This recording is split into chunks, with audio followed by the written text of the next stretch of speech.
Las penicilinas y las cefalosporinas son antibióticos betalactámicos que actúan a nivel de la pared celular. Existen diferentes niveles a los que actúan los diferentes antibióticos, sin embargo, el día de hoy vamos a revisar los que actúan a nivel de la pared celular bacteriana. En este caso serían las penicilinas, cefalosporinas, entre otros antibióticos como la fosfomicina y la bacitracina.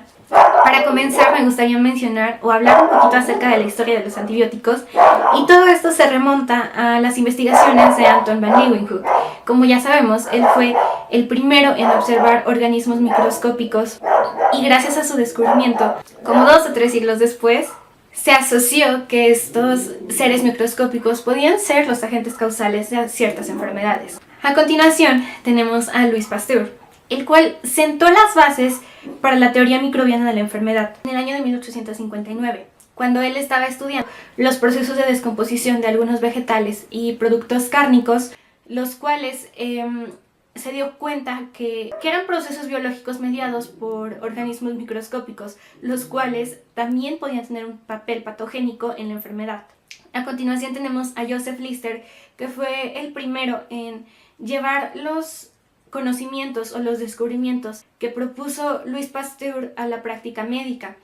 En este caso, Joseph Lister, que también es conocido como el padre de la cirugía antiséptica, llevó los conceptos de antisepsia al área quirúrgica.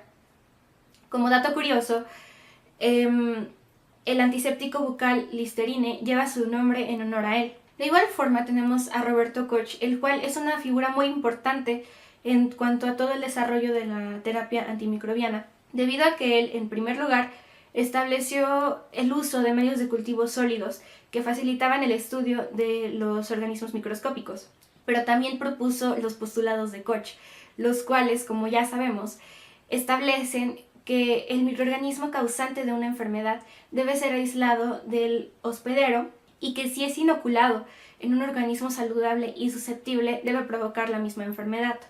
De igual forma, él publicó su tratado Etiología de las enfermedades infecciosas de origen traumático en el año 1877. A su vez descubrió al Bacillus anthracis, que es el agente causal del anthrax, Mycobacterium tuberculosis, que es el bacilo de Koch, que es el agente causal de la tuberculosis.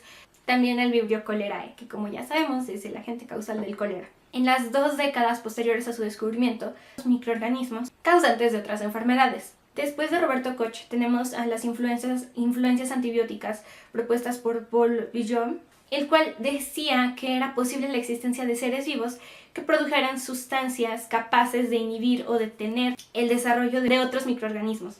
De igual forma, se tienen antecedentes del uso de antibióticos por civilizaciones antiguas. Por ejemplo, en el caso de la civilización egipcia, se encontraron productos que contenían tetraciclinas, y también se sabe que otras civilizaciones utilizaban la tierra para hacer curaciones.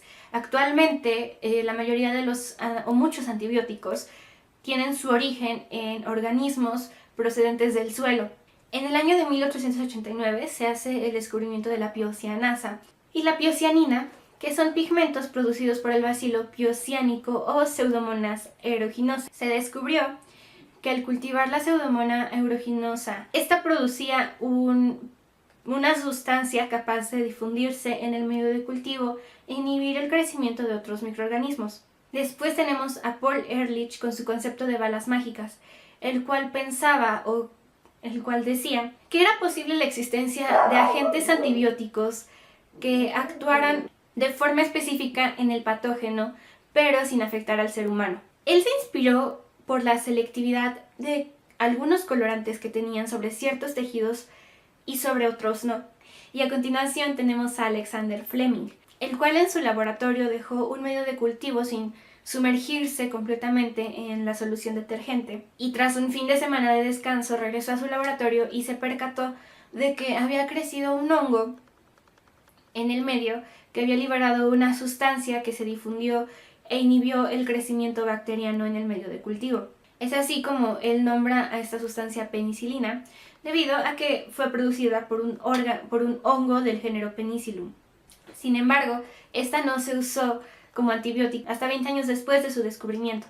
Y es así como para el año de 1941 el término antibiótico se utiliza por primera vez por el microbiólogo estadounidense Selman Waksman, el cual fue también el descubridor de la streptomicina.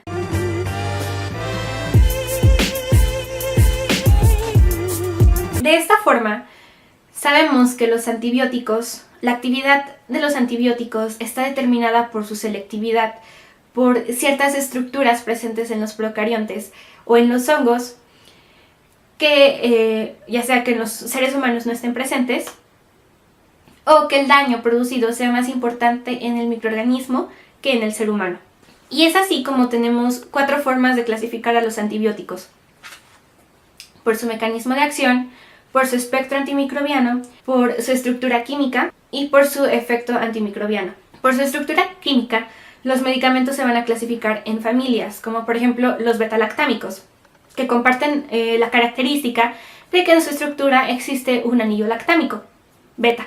En cuanto al mecanismo de acción, tenemos a los medicamentos que inhiben la síntesis de la pared celular, pero también están los medicamentos que alteran la permeabilidad de la membrana celular, los que inhiben la síntesis de ácidos nucleicos y los que alteran las rutas metabólicas de los microorganismos. También tenemos la clasificación de los medicamentos en cuanto a su espectro de acción, en amplio espectro, que actúan sobre hongos, protozoarios y bacterias, de espectro intermedio y espectro reducido, que actúan sobre muchos menos microorganismos. También tenemos su efecto bacteriano, que los clasifica en bactericidas y bacteriostáticos. Un medicamento bactericida va a ser el que va a promover la muerte bacteriana y son irreversibles. Un medicamento bacteriostático únicamente va a inhibir su crecimiento y multiplicación, o más bien y reproducción, y puede ser reversible, es decir, si se suspende el tratamiento, la bacteria o microorganismo va a continuar con su ciclo vital. Hay medicamentos bacteriostáticos que en dosis altas pueden tener efectos bactericidas.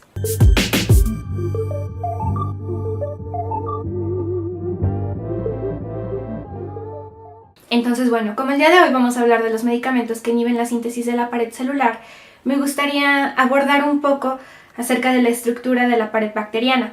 Los seres humanos tenemos células que únicamente tienen membrana celular, en contraste con las bacterias que tienen membrana celular y pared celular. Por las características de su pared celular se dividen en 2 tipos de bacterias, las gram positivas y las gram negativas, que para fines prácticos las gram positivas tienen una pared celular mucho más gruesa y externa, y las gram positivas van a tener una pared celular menos gruesa. Más adelante voy a hablar más acerca de eso. Pero ¿cómo está conformada la pared celular? La pared celular está conformada por peptidoglucano, el cual es un complejo polímero compuesto por polisacáridos y polipéptidos. El peptidoglucano va a aportar a la pared celular una estabilidad rígida y una protección osmótica. Va a impedir que el contenido interno de la bacteria salga al exterior. Por lo tanto, la presión intracelular va a ser muy grande, debido a que la pared celular, en contraste con la membrana celular, es una estructura mucho más rígida. Sin embargo, sigue siendo flexible, por decirlo de algún modo. De hecho, al tener las bacterias gram positivas una pared celular mucho más fuerte debido a la concentración de peptidoglucano, la presión intracelular es mucho mayor que en las gram negativas. El peptidoglucano va a estar compuesto por 2 azúcares aminados alternantes, que es el ácido N-acetilglucosamina y el ácido N-acetilmuramínico. Al ácido N-acetilmuramínico se va a unir un péptido de 5 aminoácidos, que va a tener su terminación en D-alanina. Esto es muy importante debido a que los betalactámicos tienen una similitud estructural con esta porción del péptido. El peptidoglucano va a estar formado por esta secuencia alternante de los 2 azúcares que ya mencioné, que van a estar entrelazados por cadenas peptídicas. Y es así como el ácido N-acetilmuramínico va a ser el resultado de la unión entre el grupo oxidrilo del carbono 3 del ácido N-acetilglucosamina con el oxidrilo del ácido láctico. El ácido láctico es el que va a estar enlazado con la cadena peptídica de 5 aminoácidos que mencioné anteriormente. Este péptido de 5 aminoácidos, como ya también mencioné, va a tener una terminación en D-alanina, la cual no está presente en los organismos eucariontes. De ahí la especificidad de los antibióticos que actúan inhibiendo la síntesis del peptidoglucano. De igual forma, los eucariontes no tenemos el ácido diaminopimélico, que se encuentra en los gram negativos, mientras que en los gram positivos se encuentra la L-lisina. Esta cadena peptídica de igual forma va a estar compuesta por aminoácidos como la L-alanina, el ácido D-glutámico, el ácido diaminopimélico, la lisina y la D-alanina.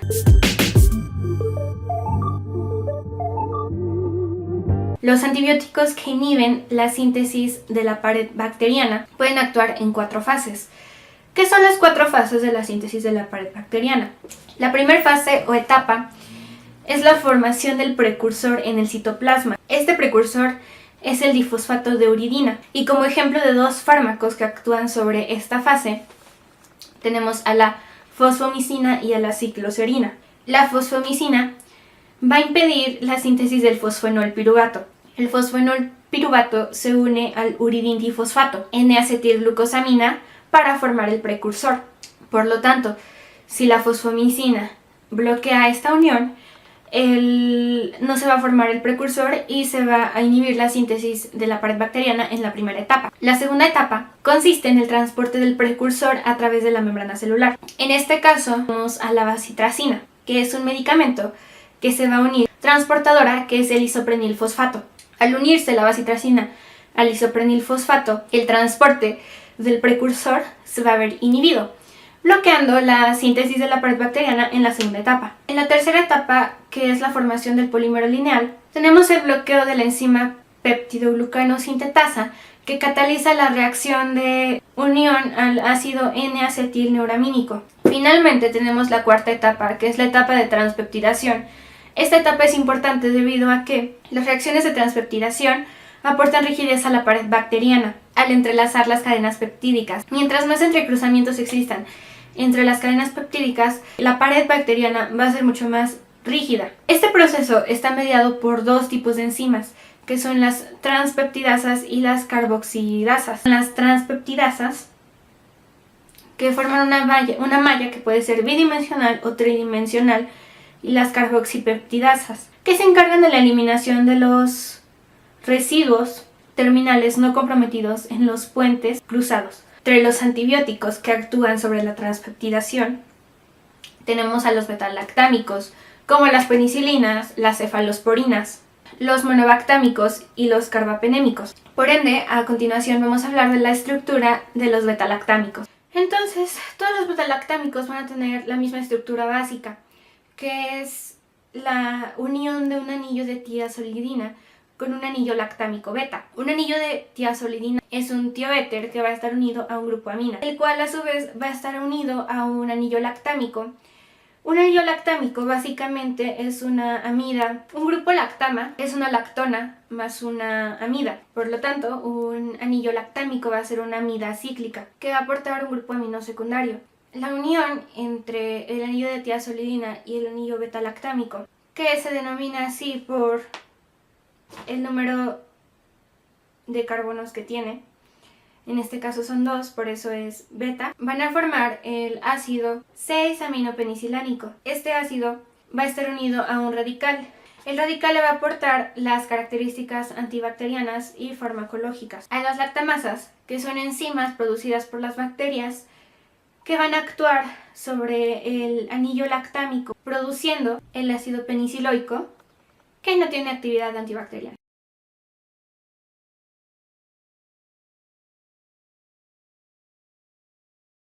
Con respecto al mecanismo de acción de las penicilinas, se sabe que las penicilinas inhiben la proliferación bacteriana por interferencia entre las reacciones de transpeptidación durante la síntesis de la pared bacteriana, que, como sabemos, previene a la bacteria de una lisis osmótica por una presión osmótica elevada. Las reacciones de transpeptidación están catalizadas por enzimas denominadas transpeptidasas. Estas transpeptidasas existen las PBP, Penicillin Binding Proteins, que son básicamente proteínas de unión a la penicilina. Estas proteínas tienen una alta afinidad por las penicilinas y su función es retirar la alanina terminal en el proceso de formación del enlace cruzado con un péptido cercano. Por decirlo de otra forma, las PPP sintetizan peptidoglucano mediante la remoción de la D-alanina del precursor. Por ende, al ocurrir la unión entre una proteína de unión a la penicilina y la penicilina, va a haber un rompimiento y la formación de un enlace covalente entre los residuos de serina y el sitio activo de la proteína de unión a la penicilina, provocando una reacción irreversible que va a inactivar a la enzima o a la PPP. Al inhibir las binding proteins, se inhibe de igual forma el entrecruzamiento entre las cadenas del peptidoglucano. Conducen a la bacteria a una lisis mediada por enzimas autolíticas liberadas por la misma bacteria. Se desconoce como tal el mecanismo mediante el cual esto sucede, sin embargo se sabe que esto es lo que ocurre. Se liberan las autolisinas y que ocasionan la lisis de la bacteria. Muy bien. También es importante mencionar que existen 4 mecanismos básicos de resistencia bacteriana a las penicilinas, los cuales consisten en primer lugar en la inactivación del antibiótico por la lactamasa, que es una enzima producida por ciertas bacterias que inhiben el anillo lactámico, ocasionando que no exista la unión entre el beta-lactámico con la proteína de unión a la penicilina. De igual forma tenemos la modificación estructural de la proteína, por lo tanto ya no va a tener tanta afinidad hacia la penicilina o hacia el beta-lactámico y no va a ocurrir la unión. Y también tenemos la alteración en la unión del beta-lactámico a la proteína de unión o a la PPP. Este proceso ocurre en los gram negativos debido a que la pared bacteriana en un gram negativo está ubicada entre 2 membranas celulares. Es decir, en una bacteria gram positiva, la capa más externa sin tomar en cuenta la cápsula de la bacteria sería la pared de peptidoglucano. Más internamente se encuentra la membrana celular, esto en una gram positiva. En una gram negativa, al tener una pared de peptidoglucano mucho más delgada, va a tener una membrana celular, una pared de peptidoglucano y una membrana celular externa. Por lo tanto, en una bacteria gram negativa, para que la penicilina pueda encontrar el sitio de unión, que es la proteína de unión a la penicilina encontrada en la pared celular, requiere proteínas transmembranales que se encuentran en la membrana externa de las bacterias gram negativas, que se llaman porinas. Algunas de estas bacterias no tienen las porinas necesarias para que el beta-lactámico pueda atravesar la membrana externa y llegar a la pared celular de la bacteria gram positiva. Por lo tanto, no se da la unión o se da en una proporción mucho menor a lo que debería de ser para que el antibiótico pueda actuar, y esto ocasiona resistencia bacteriana. Finalmente tenemos el flujo antibiótico, que son bombas que transportan el antibiótico hacia afuera de la bacteria.